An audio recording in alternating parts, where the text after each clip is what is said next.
Halo permisa, berjumpa lagi dengan kami di One News Internasional, TV One Newscom.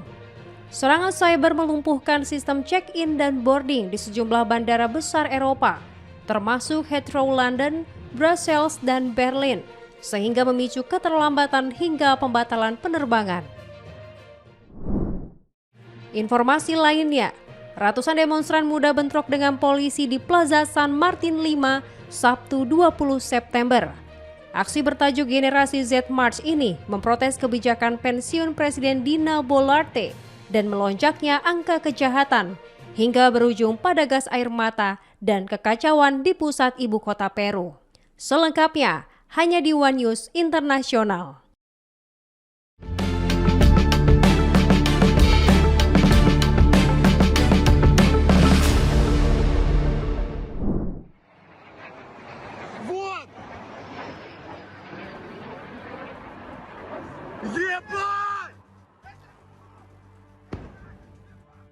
Presiden Ukraina Volodymyr Zelensky melaporkan Rusia telah menggempur wilayahnya dengan 40 rudal dan 580 drone, serangan besar-besaran yang menewaskan 3 orang serta melukai puluhan lainnya.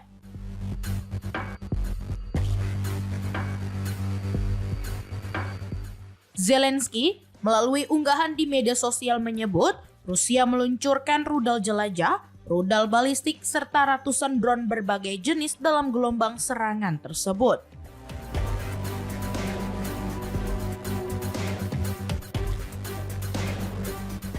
Ia menyebutkan, sejauh ini tercatat puluhan korban luka dan 3 orang meninggal dunia.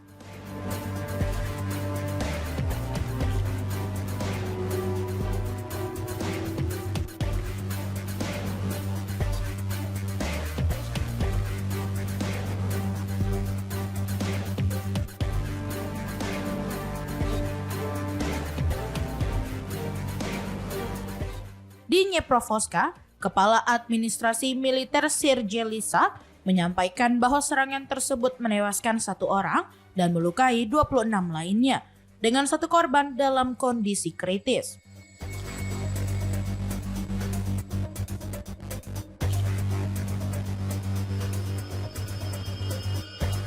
Sementara itu, Kepala Administrasi Regional Chernihiv di Ukraina Utara, Vyacheslav Chaus, melaporkan seorang pria berusia 62 tahun tewas akibat hantaman drone.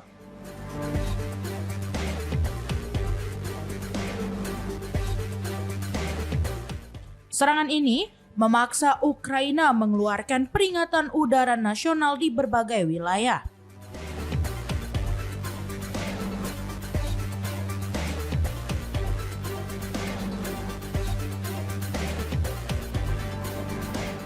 Di sisi lain, Kementerian Pertahanan Rusia mengumumkan sistem pertahanan udaranya berhasil mencegat dan menghancurkan 149 drone Ukraina dalam semalam.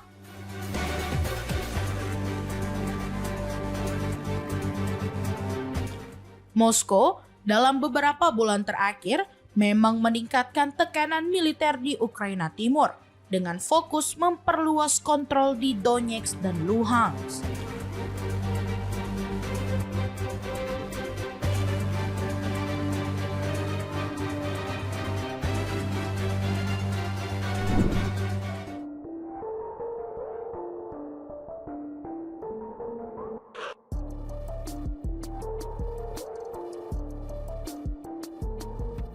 Serangan cyber melumpuhkan sistem check-in dan boarding di sejumlah bandara besar Eropa, termasuk Heathrow London, Brussels, dan Berlin, sehingga memicu keterlambatan hingga pembatalan penerbangan.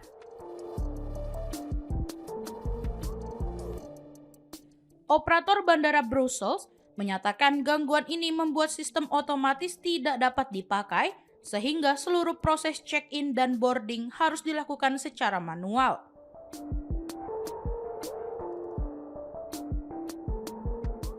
Kondisi tersebut berdampak signifikan terhadap jadwal penerbangan dan berujung pada sejumlah keterlambatan maupun pembatalan. Pihak penyedia layanan sistem kini tengah berupaya memperbaiki masalah secepat mungkin.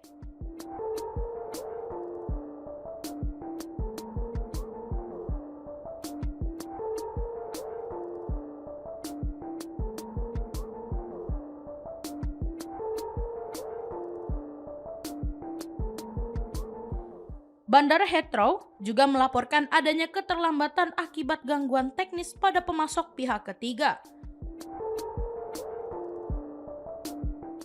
Penumpang yang dijadwalkan terbang pada Sabtu diminta memeriksa informasi perjalanan terlebih dahulu sebelum menuju bandara.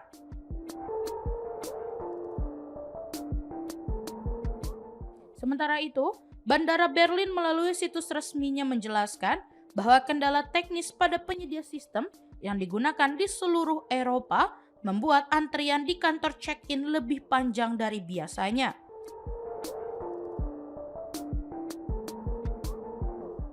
Upaya untuk mencari solusi cepat masih berlangsung.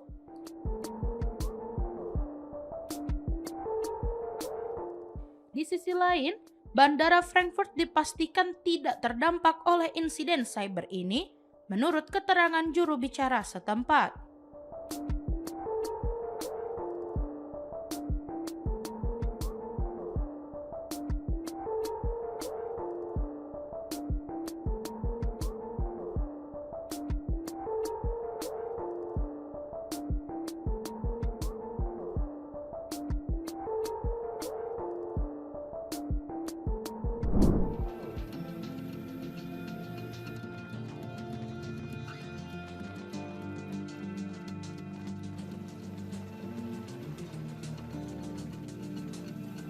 Angkatan bersenjata Denmark memimpin latihan militer bertajuk NATO Arctic Led 2025 dari tanggal 9 hingga 19 September tahun 2025. Menariknya, dalam latihan militer itu tidak mengundang pihak Amerika Serikat, sekutu dengan negara-negara barat yang terhimpun dalam NATO termasuk Denmark.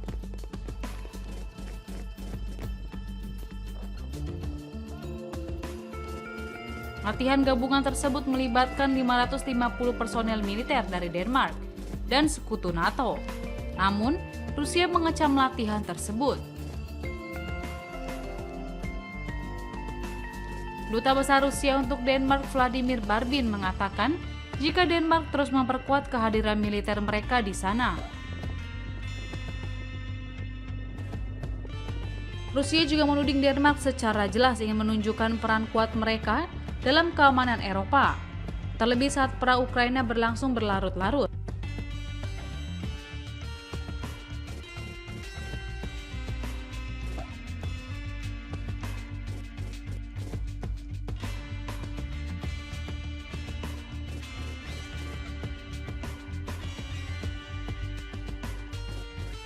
Latihan ini merupakan upaya NATO untuk mendapatkan kendali independen atas keamanan Arktik, saat Amerika Serikat terus menggaungkan niatnya untuk menguasai Greenland.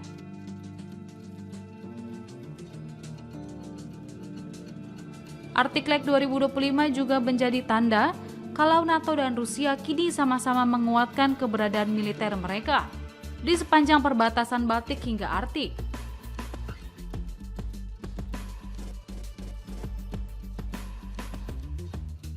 Denmark memandang Rusia sebagai ancaman.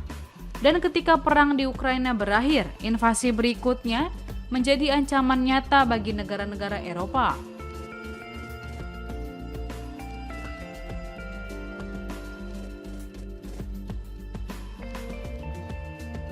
Di sisi lain, perang antara Rusia dan Ukraina saat ini terbatas di Eropa Timur, tetapi dapat meningkat ke Arktik kapan saja.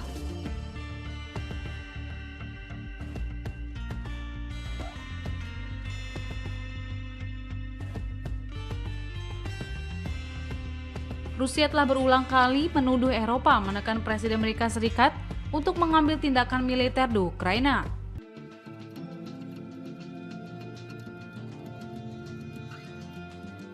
Menteri Luar Negeri Rusia Sergei Lavrov memperingatkan kalau pengerahan pasukan NATO akan dianggap sebagai pendudukan dan akan menyabotase proses perdamaian.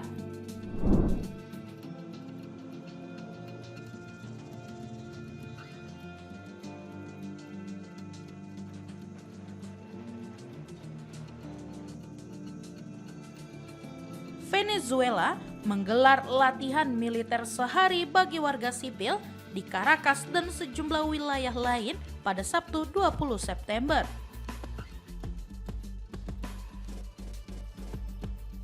Sebagai respon atas pengerahan kapal perang dan jet tempur Amerika Serikat di Karibia serta ancaman baru dari Presiden Donald Trump.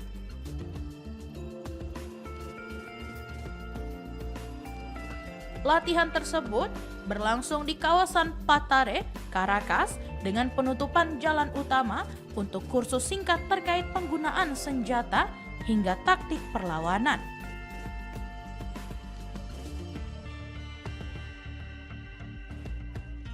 Menteri Pertahanan Venezuela, Vladimir Pradinho Lopez, menilai langkah Amerika Serikat di Karibia sebagai bentuk perang yang tidak dideklarasikan, sekaligus upaya mendorong perubahan rezim dan merebut sumber daya alam Venezuela. Sejumlah warga sipil mengikuti pelatihan tersebut dengan alasan membela tanah air.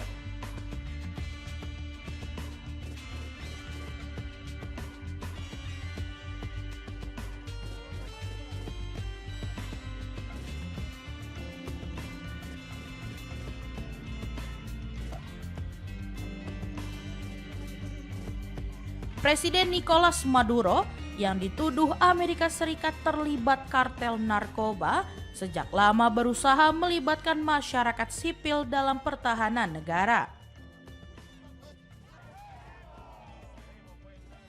Namun, unjuk kekuatan kali ini berlangsung lebih tenang. Ditandai parade 25 kendaraan lapis baja di Caracas serta jumlah peserta yang relatif kecil, baik di ibu kota maupun di San Cristóbal dan Barinas.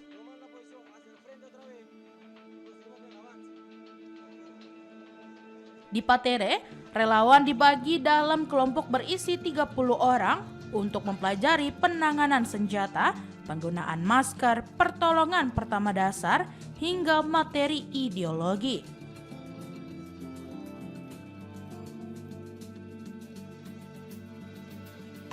Tayangan televisi pemerintah juga memperlihatkan kapal nelayan yang berlayar berdampingan dengan armada angkatan laut.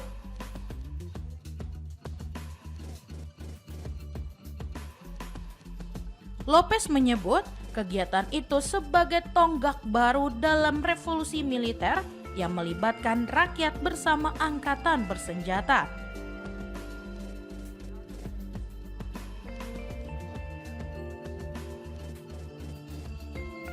Di sisi lain, Presiden Trump memperingatkan Venezuela akan menghadapi konsekuensi besar jika menolak menerima kembali migran.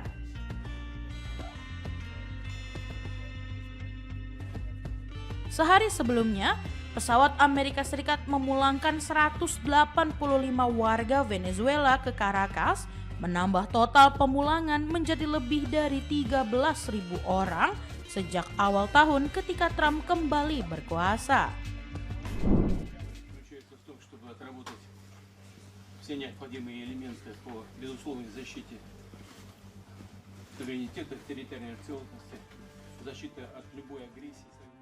Presiden Rusia Vladimir Putin menegaskan bahwa generasi penerus kepemimpinan negaranya seharusnya berasal dari veteran perang Ukraina atau warga Rusia yang memiliki pengalaman bertempur melawan Ukraina. Putin menyampaikan pandangan itu dalam pertemuan dengan berbagai faksi di Duma negara, menekankan pentingnya mempromosikan mereka yang berani mengabdi kepada tanah air, siap mempertaruhkan kesehatan, bahkan nyawa untuk posisi kepemimpinan di masa depan.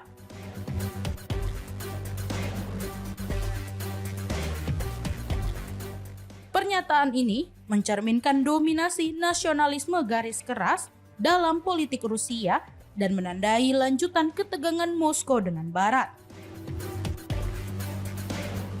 Sejak invasi skala penuh ke Ukraina pada Februari 2022, Rusia telah mengerahkan ratusan ribu pasukan, termasuk tahanan yang dibebaskan lebih awal.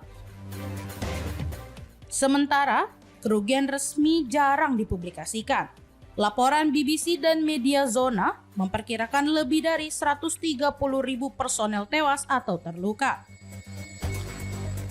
Para veteran yang selamat sering kembali dengan trauma psikologis, memunculkan tantangan sosial baru, termasuk meningkatnya kejahatan saat negara berusaha mengintegrasikan mereka kembali. Mark Galeotti, pakar Rusia, menyebut lebih dari 1,5 juta warga Rusia telah terlibat dalam perang hingga awal 2025. Dan gelombang demobilisasi ini membawa dampak psikologis besar bagi masyarakat. Meskipun ada desakan Presiden Amerika Serikat Donald Trump untuk mediasi damai, perang terus berlanjut.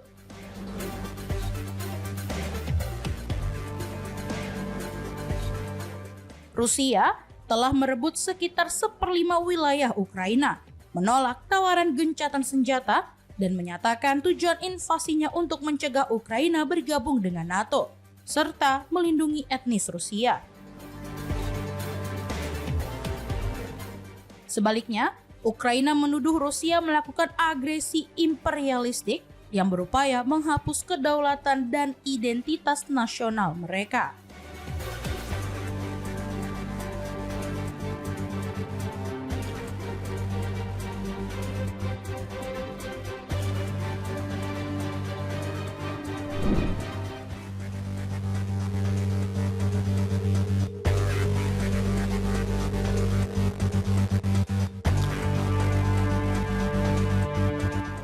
Wisatawan memadati Bandara Internasional Brussels setelah serangan siber di penyedia layanan untuk sistem check-in dan boarding mengganggu operasi di beberapa bandara utama Eropa pada Sabtu 20 September.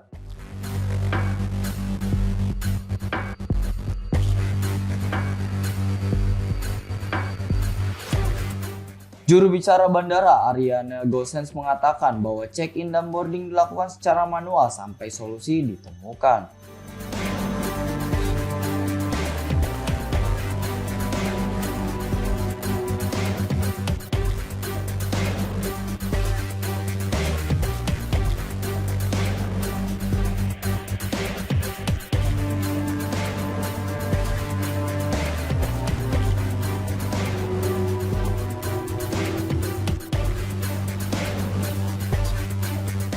Sejauh ini 10 penerbangan telah dibatalkan dan 17 ditunda lebih dari 1 jam.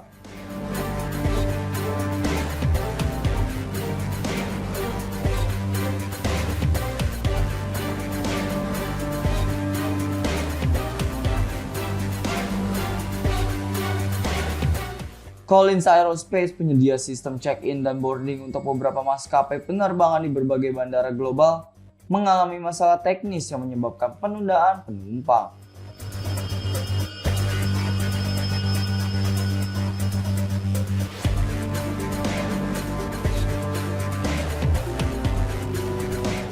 Bandara Heathrow London juga mengkonfirmasi adanya masalah serupa, sementara Bandara Brussels menyatakan sistem otomatis tidak dapat dioperasikan sehingga check-in dan boarding dilakukan secara manual.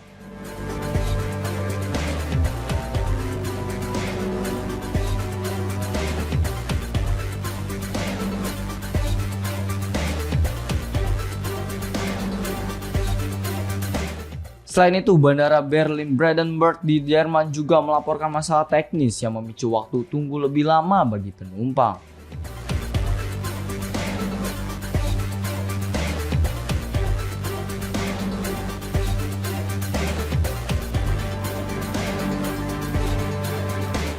RTX, perusahaan Indo Collins Aerospace, mengaku telah mengetahui adanya gangguan terkait dunia maya pada perangkat lunaknya di sejumlah bandara, meski tidak menyebutkan secara spesifik lokasi yang terdampak.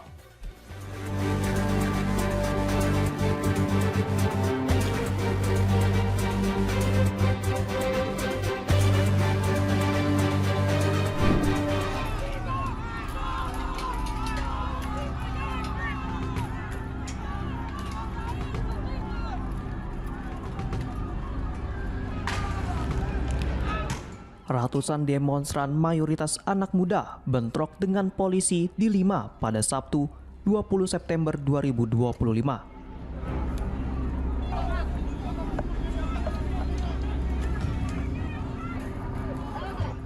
dalam aksi protes terhadap pemerintahan Presiden Dina Boluarte yang berujung ricuh.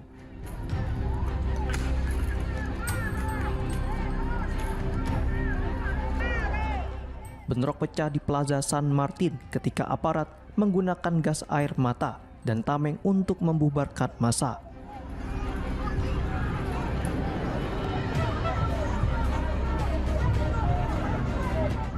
Yang menolak reformasi pensiun terbaru serta meningkatnya angka kejahatan.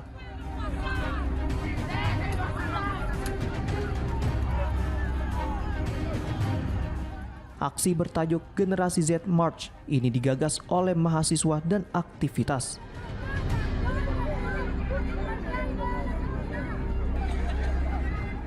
Mereka menuding pemerintah gagal mengatasi masalah keamanan dan kesenjangan ekonomi.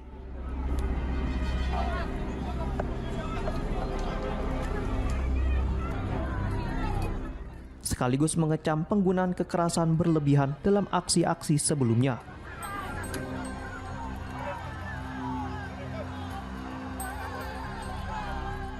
Sejumlah demonstran juga membawa simbol perlawanan, termasuk bendera dari manga populer One Piece.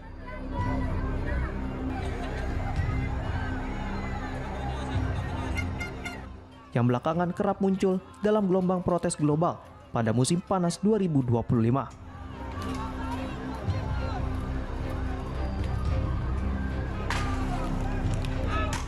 Diketahui gelombang protes ini muncul di tengah kritik berlanjut terhadap kebijakan keamanan dan ekonomi pemerintahan Boluarte.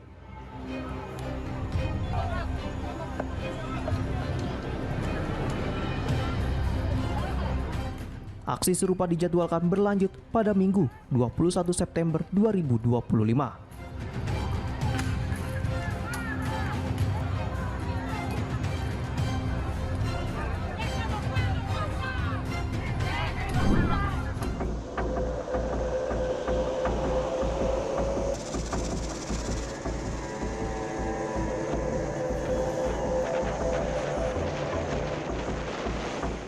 Pasukan militer Venezuela mengerahkan kendaraan lapis baja dan melatih warga sipil menggunakan senjata di Caracas pada Sabtu 20 September.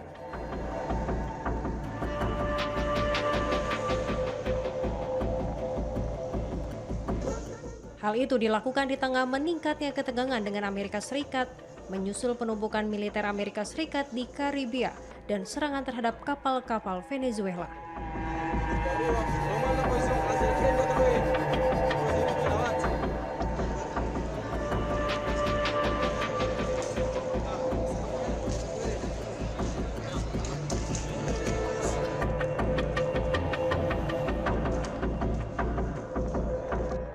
Menteri Dalam Negeri Diosdado Cabello dan Menteri Pertahanan Vladimir Padrino dalam pidatonya mengancam Amerika Serikat yang dituding menyerang kapal Venezuela dengan alasan memberantas narkoba.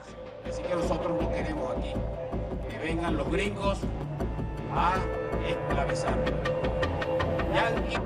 Cabello menegaskan bahwa Venezuela tidak mencari perang tetapi siap membela diri. No es solo el pueblo de Venezuela. Porque Venezuela es solo. Pelatihan tersebut merupakan bagian dari program Tentara Menuju Rakyat yang digagas Presiden Nicolas Maduro dengan melibatkan milisi sipil berlatih senapan hingga menara anti pesawat.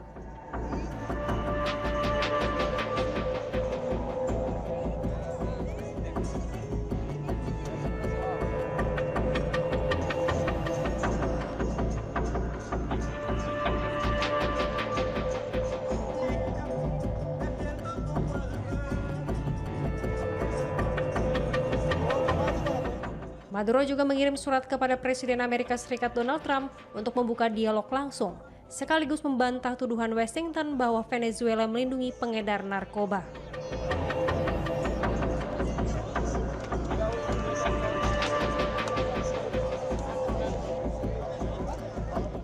Caracas menilai langkah Amerika Serikat, termasuk pengerahan kapal perang dan jet tempur ke Karibia, sebagai dalih untuk melakukan intervensi.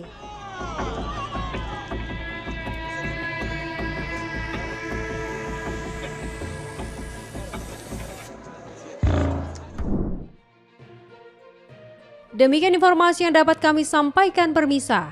Terima kasih telah bergabung bersama kami.